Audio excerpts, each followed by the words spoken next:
Good morning from Anantnag base camp. তো কালকে যেরকমটা লাস্ট ভিডিওতে বলেছি যে আমরা আজ থেকে গেছিলাম, মানে কাল থেকে গেছিলাম অনন্তনাগ বেস ক্যাম্পে। এর বাইরে এরপরে আমাদেরকে আর যেতে দেয়নি প্যালগাঁওয়ের জন্য। তো আজকে সকালবেলা আমাদের গাড়ি ছাড়বে। তো প্রথমে তো কালকে বলেছিল কি 5টা 5:30টায় ছেড়ে দেবে, তারপরে টাইমটা হলো 6:30। তারপর আজকে সকালবেলা ওঠার পরে জানা গেল কি 7টার আগে গাড়ি ছাড়বে না। তো এক্স্যাক্টলি কিরম টাইমে গাড়ি ছাড়বে তো আমরা কেউই জানি না। যখন ছাড়লে অবভিয়াসলি এরা আর্মি থেকে আমাদেরকে বলেই দেবে যে এখন গাড়ি ছাড়া হচ্ছে, আপনারা রেডি হয়ে যান। ঠিক আগেরবারও যেরকম রামবান থেকে হয়েছিল, রামবানে যখন আমরা ছিলাম আজ ছাড়বে কাল ছাড়বে করে 4 দিন আমরা রামবানে স্টে করেছিলাম। তো কিছুটা ব্যাপার সেরকমই। এখানে থাকার ব্যবস্থা ভালোই আছে, প্রত্যেকটা জায়গাতে টয়লেট আছে, স্নান করার জন্য আলাদা করে জায়গা করা আছে, লেডিস জেন্টসেরও আলাদা আলাদা ব্যবস্থা আছে। আর থাকার জন্য 6টা বড় বড় রুম আছে, টাইপ অফ হল ঘর টাইপের বিশাল বড় বড় রুম ঘর আছে, যেখানে একেবারে নিচে ঢালাও বিছনা করা আছে। বিছনা বলতে সবুজ কিছু একটা কার্পেট টাইপসের নরম পাতা আছে। তো তার উপরে আধার কার্ড জমা দিলে লেপ আর বালিশ দিচ্ছে। তো আমরা আমাদের আধার কার্ড জমা দিয়ে লেপ আর বালিশ নিয়ে এসেছিলাম, তার মধ্যে দিয়ে একটা লেপ নিচে পেতেছিলাম যাতে ঠান্ডাটা কম লাগে। তো ঠান্ডা তো রাত্রিবেলা ভালোই ছিল, যথেষ্ট ভালো ছিল ঠান্ডা। তো সকালেও ঠান্ডা ছিল, প্রথমে যখন বাইরে বেরিয়ে এসেছিলাম তখন একটু ঠান্ডা লাগছিল। তো এখন বাইরে থাকতে থাকতে ওয়েদারটার সাথে বডি হ্যাবিচুয়েট হয়ে গেছে। তো আলটিমেটলি আমরা ছাড়া পেয়ে গেছি। তো আমরা এখন প্যালগাঁওয়ের জন্য বেরিয়ে যাচ্ছি। 7টার সময় ছাড়ার কথা ছিল, এক্স্যাক্ট 7টার সময়ই ছেড়েছে। ঠিক স্কুলের টাইমে যেরকম ছুটি ছিল ওরকমই ব্যাপার স্যাপার, স্কুলের মতো যে 7টার আগে ছাড়বে না। তো 7টার সময় পারফেক্ট ছেড়েছে। তো এখন গাড়িতে লাগেজ ফাগেজ সব তোলা হবে, দিয়ে আমরা বেরিয়ে যাবো প্যালগাঁওয়ের জন্য। আশা করি এখান থেকে প্যালগাঁও আর বেশিক্ষণ লাগবে না, 2-3 ঘন্টার মধ্যে হয়ে যাবে। তো চলো, একটা রাত ভালোই কাটলো। এটা নতুন বেশ একটা ব্যাপার, আমি এই বেস ক্যাম্পে কোনোদিনও ছিলাম না। তো এটাও থাকা হয়ে গেল। পরপর 3 বছরে 3টে নতুন নতুন বেস ক্যাম্পে থাকার অভিজ্ঞতা আমার কাছে আছে।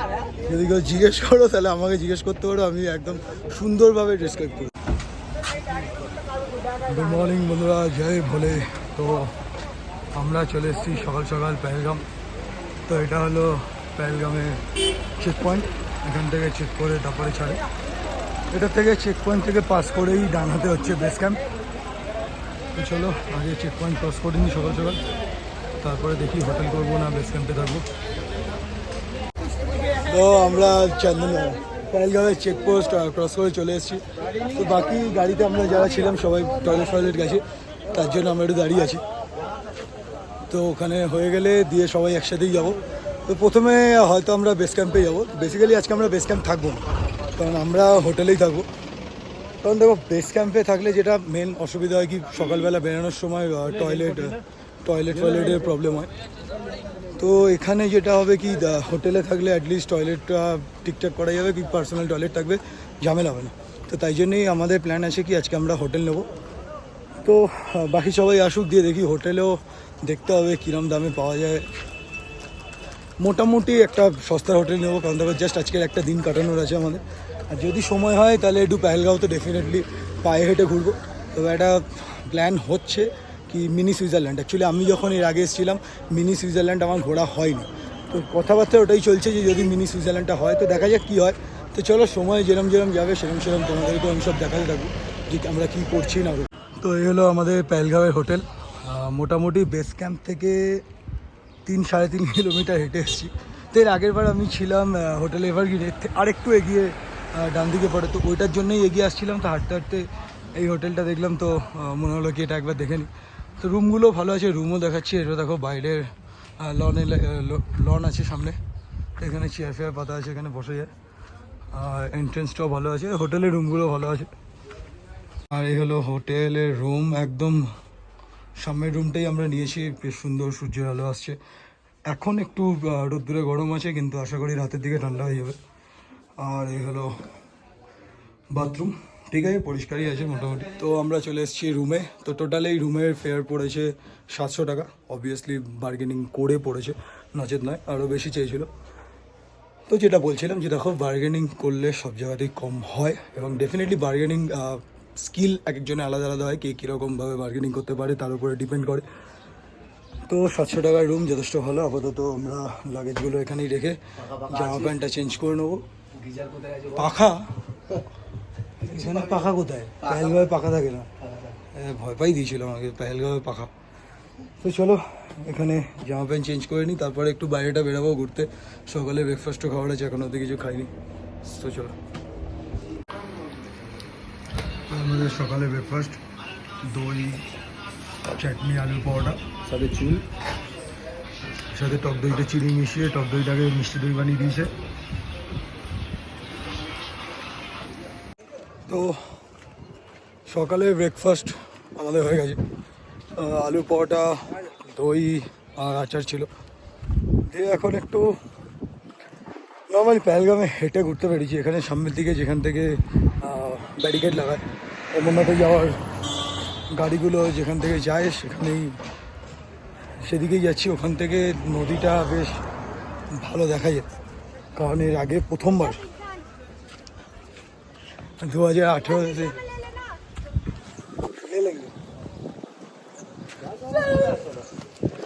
তো 2018 যখন এসেছিলাম তখন আমি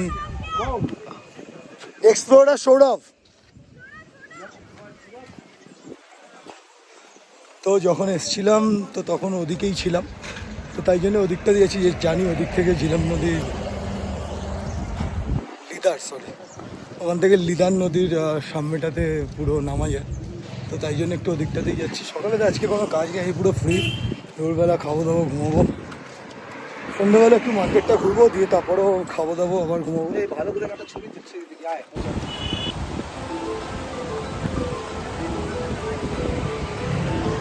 তো এই হলো সেই বিখ্যাত পেহেলগাঁওয়ের লিদার নদী। এখান থেকে একদম নিচে বসে ছবি ফবি তোলা যায়, জলে হাত ধোয়া যায়। পেহেলগাঁওয়ের একদম শহর থেকে হেঁটে এলে প্রথম ব্রিজটা ক্রস করলেই এই স্পটটা আছে।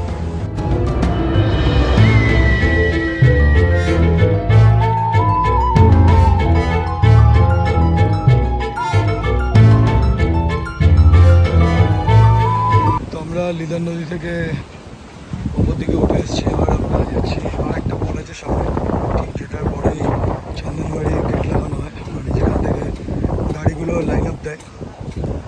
তো পেহেলগাঁও ঘুরতে, পার্টিকুলারলি যদি ঘুরতে আসেন তাহলে আমি বলবো কি একদিন 2 দিন পেহেলগাঁও লাগে। একদিন পেহেলগাঁও থেকে পেহেলগাঁওয়ের সাইট সিন, মিনি সুইজারল্যান্ড আছে, আরও অনেক সাইট সিন আছে। এখানে ফেমাস বেতাব ভ্যালি আছে, যেখানে বেতাব সিনেমার শুটিং হয়েছিল। তো লাভার্স পয়েন্ট আছে, এরকম বেশ কিছু ভিউ পয়েন্টস আছে। চন্দনবাড়িও পেহেলগাঁওয়ের একটা সাইট সিনের মধ্যেই পড়ে। আর যাত্রার জন্য যদি আসেন তো আমরা যদি ভগবতীনগর থেকে আসি তাহলে এই টাইমটা পেহেলগাঁওতে স্পেন্ড করা যায় না। তার কারণ হচ্ছে ভগবতীনগর থেকে আস্তে আস্তে এই বিকেল 4টে 4:30 বেরিয়ে যায়, এবং তারপরে সারাদিনে অতক্ষণ জার্নি করে আসার পরে আর এই ঘোরাঘুরিগুলো হয় না। যেহেতু এবারে আমরা আগে চলে এসেছি, মানে আমাদের তো আসার কালকে রাতেই প্ল্যান ছিল, তাই জন্যই বেরিয়েছিল, তো সেটা তো হয়নি। তাও আমরা সকালবেলা চলে এসেছি। তো সকালে আসার ফলে এই টাইমটা পেহেলগাঁওতে বের করা যায়, যাচ্ছে যেখানে আমরা ঘুরছি। তো এই টাইমটা বের করা যায় ঘোরার জন্য। ঠিক আছে, দেখো নর্মালি আমার মতে বলে এরকম সকালে আসাটা একটু রিস্ক, বিকজ কনভয়ের বাইরে গাড়িগুলো আসতে অনেক প্রবলেম হয়। তো যাই হোক, আমরা চলে এসেছিলাম বলে টাইম বেরিয়ে গেছে। তাছাড়া এমনি পেহেলগাঁও ঘোরার জন্য অসাধারণ জায়গা। দেখো, কাশ্মীরকে এমনি ভারতবর্ষে ভূস্বর্গ বলা হয়, তো তার মধ্যে ওয়ান অফ দ্য বেস্ট যদি সিনিক বিউটি হয় সেটা পেহেলগাঁও।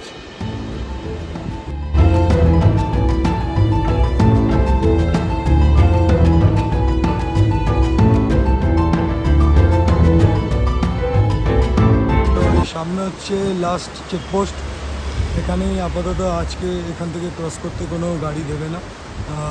যদি এখানকার লোকাল হয় তাহলেই একমাত্র দেবে, বা যদি ট্যুরিস্ট হয় তাহলেই দেবে। বাকি আজকে কোনো গাড়ি এখান দিয়ে যেতে দেবে না। কাল 4টে থেকে মোটামুটি এখানে সব গাড়ি লাইনে দাঁড়াবে, এখান থেকেই সব গাড়ি ছাড়া হবে। পুরো এই রাস্তা থেকে একদম পরপর লাইন দিয়ে গাড়ি দাঁড়িয়ে থাকে। সকালবেলা এক এক করে গাড়ি ছাড়া হয় এবং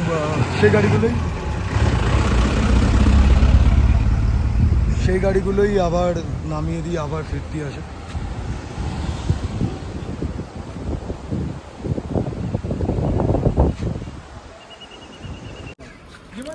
তো আমরা দুপুরে খাবার দেখো এখান থেকে নিতে এসেছি।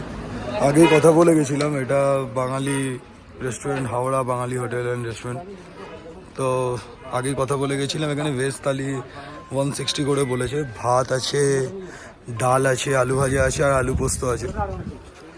আর রাত্রিবেলা এরা হাত রুটিও করে, সাথে মটর পনির, মিক্স ভেজ এগুলোও করে।